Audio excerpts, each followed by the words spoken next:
From the studios of Chillicothe High School, this is your CAVS News Show. Hello, welcome back to CAVS News. I'm Logan McCord. And I'm Glenn Mitchell with your third CAVS News update show of the 2013 and 2014 school year. Fall sports is still alive and well as we begin to go into playoff season with our high-ranked football team, as well as tournament play with our undefeated soccer team. Tell us more about athletic efforts this week. We go to our sports correspondent, Chris Hucks, with this week's sports update. Chris?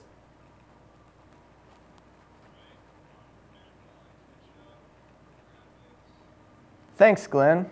This fall season has been a memorable one here at CHS. Our football team dominated another home game, defeating Hillsborough 49-0 last Friday night. The Cavaliers are yet to allow a single point at the newly renovated Obadiah Harris Family Complex, outscoring their opponents 131-0 at home. If you hadn't had a chance to see our boys in action, this Friday, the 25th, is their last home game. Come out to support the Cavaliers as they take on the East Clinton Astros in their first ever football matchup. Both soccer teams have wrapped up their season since our last show. The boys soccer team's perfect 16-0 regular season didn't carry over into the playoffs as they were defeated by Hilliard Darby 4-1 to end their season.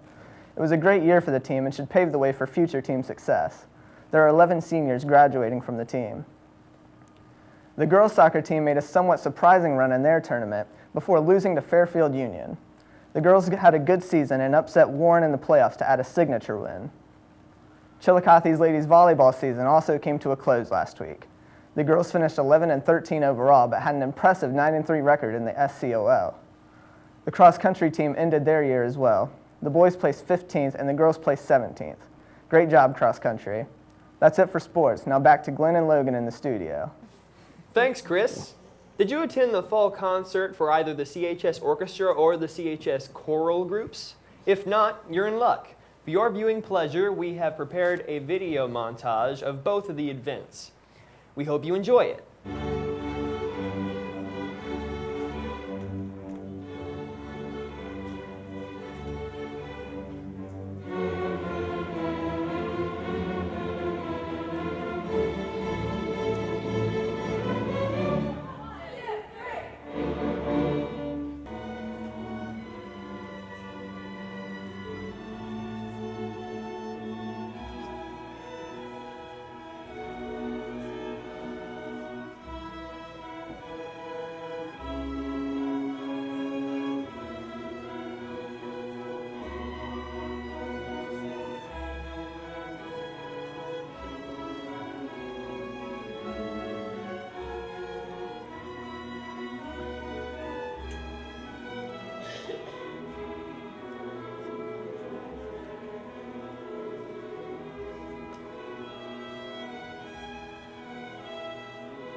concerts were great.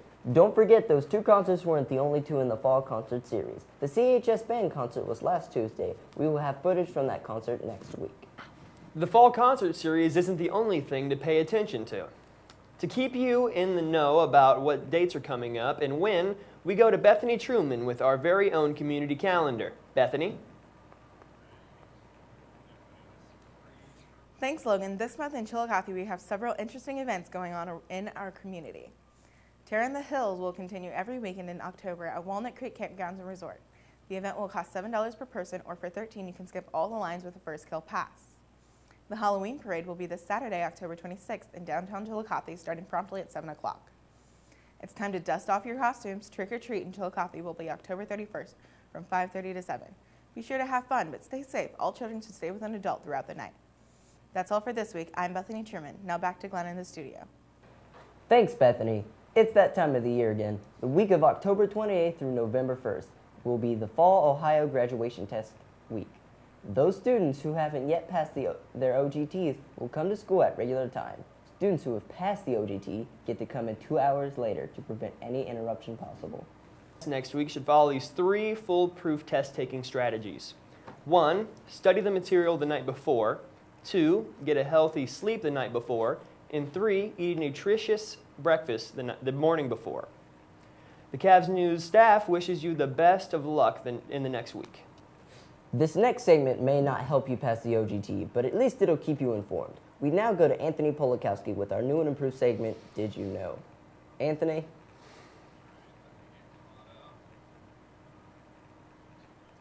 Thanks, Glenn. This week we have some facts on teachers to help introduce a new segment, Staff of the Week.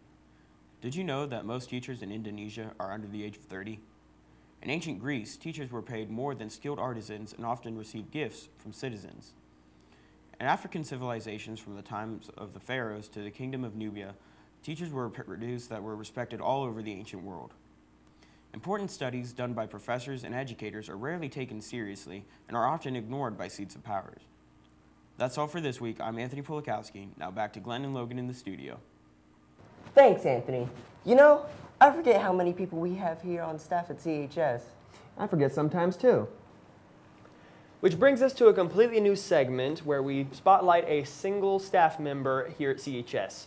This week, we started off with a great teacher named Mr. Weaver. Again, my name is Mr. Weaver. I've been teaching for 8 years. This is my 2nd year at Chillicothe High School. I was originally a teacher in Circleville at Logan Elm High School for 6 years. A couple years ago, some administration at Chillicothe approached me and asked me if I would consider returning to my hometown to teach. So now I'm back here. I teach freshman English, both general and honors, and that move has been one of the best moves I've ever made in my life. I really enjoy my job. I love my job. The aspect of my job I love the most is the ability to work with students, to see their epiphanies, the light bulb moments, to see them grow, and to see them develop not only as English students, but as young adults and as people in general. And teaching them not only English, but life skills, I think is one of the biggest reasons why I teach.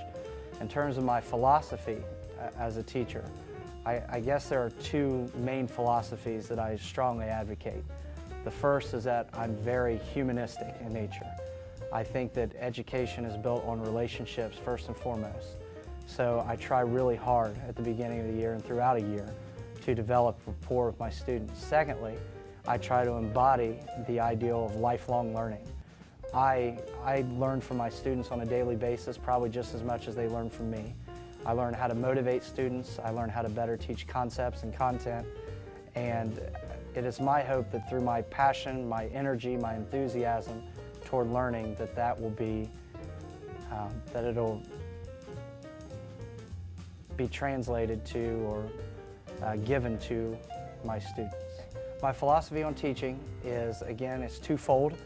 I believe very strongly in the power of relationships. I believe that students do not wish to learn and cannot learn unless they care about you as a person and they have respect for you. So I incorporate numerous activities and lessons into my classroom in which I establish relationships with students, and I try to do that throughout the year in order to encourage and improve the learning process. Secondly, I believe strongly in the concept of lifelong learning. I'm a learner. I have went through many stages of the education process. I have 2 bachelor's degrees. I'm working on my 2nd master's degree right now. I absolutely love learning, whether it be English, how to change a flat tire, how to do virtually anything in life. And it's through the modeling of how passionate I am about learning that I hope that I can transfer that to my students and hope that they apply it to their lives, not only in terms of English, but in terms of every aspect of their lives and in terms of trying to determine what they're passionate about and just really learning about that item and using it in their lives. I love my job here at Chillicothe. First and foremost, it's home to me. I went through here as a student. I grew up on the East End, went to Mount Logan, went to Hopewell, went to Chillicothe High School.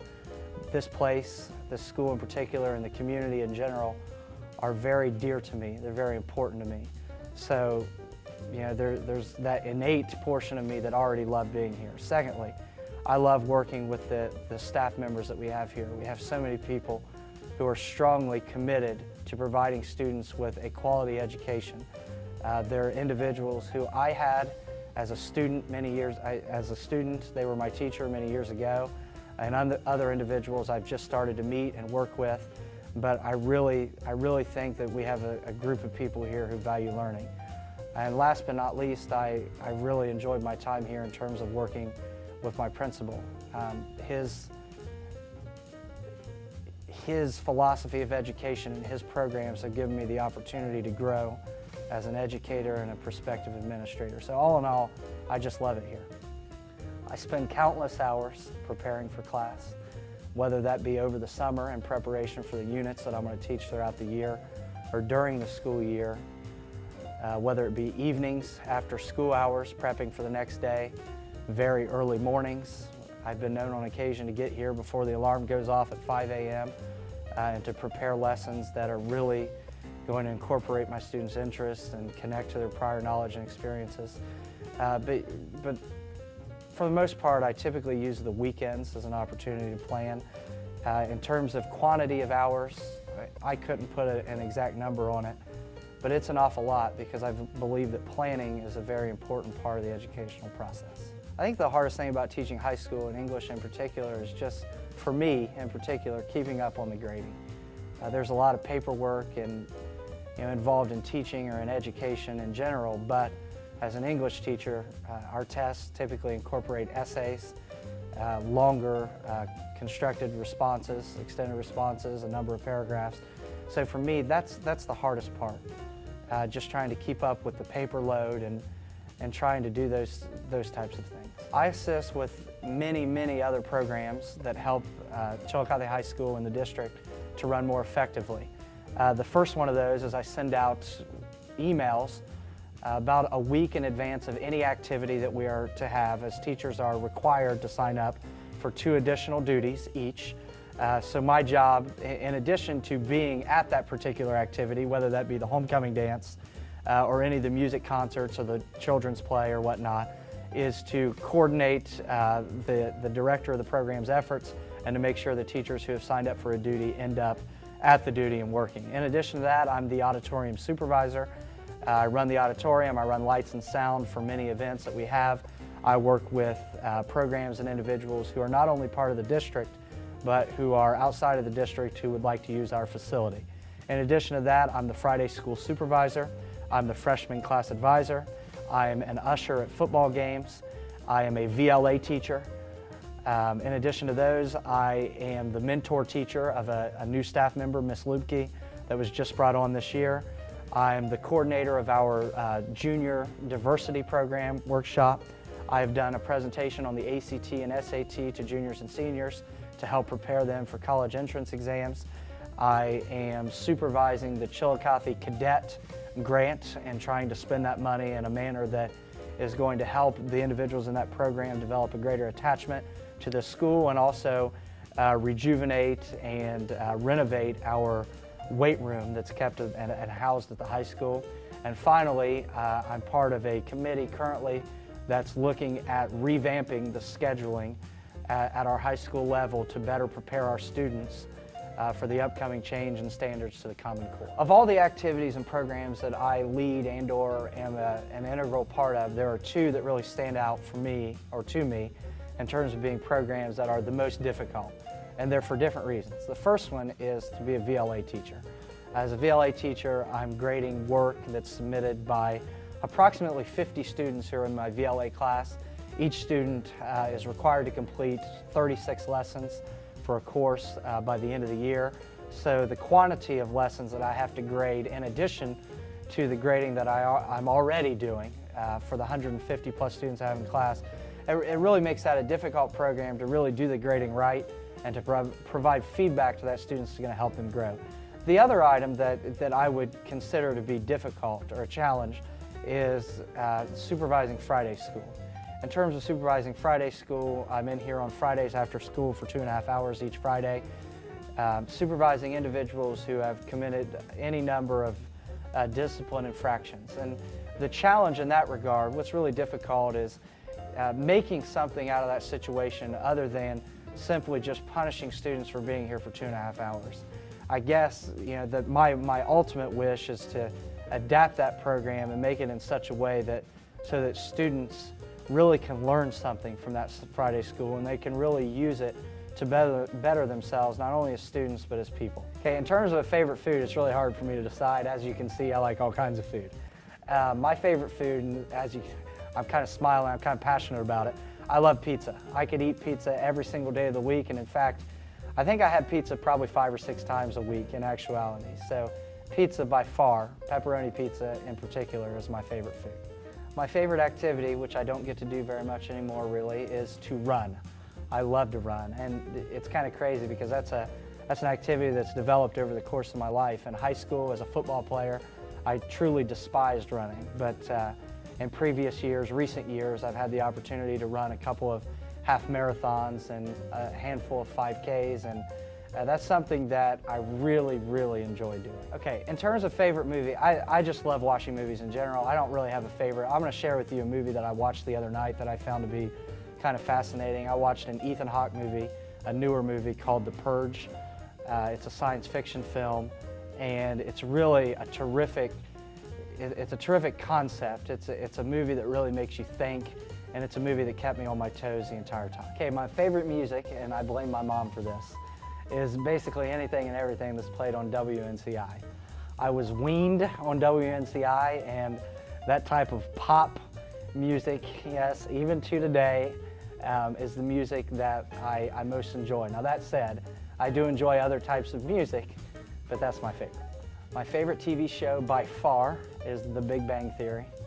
I love watching Sheldon, and I love the humor of the show, and just every aspect of the show is interesting to me, and it makes me laugh, and it gives me a much needed reprieve from the life that I live. Okay, and in high school, I was a really good student. I graduated 5th in my class here at Chillicothe High School out of 260-ish people. I put up a 29 on the ACT. I was in many honors classes, many AP courses. I took AP Calculus, AP English, Spanish, government, etc. That said, despite the fact that I was a really good student, I didn't really understand then the importance of study habits. And at times, especially during my freshman and sophomore years, I may have been a little on the wild side and maybe not the most mature of students. My hidden talent is my innate ability to state the alphabet backwards. And I will demonstrate for you now. ZYX-WVUT-SRQP-ONM-LKJ-IH-GFEDCBA. Thank you very much. CHS is the best high school in Southern Ohio. We here at CAVS News thank Mr. Weaver for his years of teaching here at CHS. Our last segment is a brand new one. It's called the CAVS Q. In this segment, we at CAVS News ask a question on the air, and you, the community, answer the question using the CAVS News email address. We read the best answers on the air the next week. This week's question is, what does being a Chillicothe citizen mean to you? Send your response to cavsnews@students.ccsd.us. That's all we have for this week. I'm Glenn Mitchell. And I'm Logan McCord. Have a wonderful and safe weekend, Chillicothe.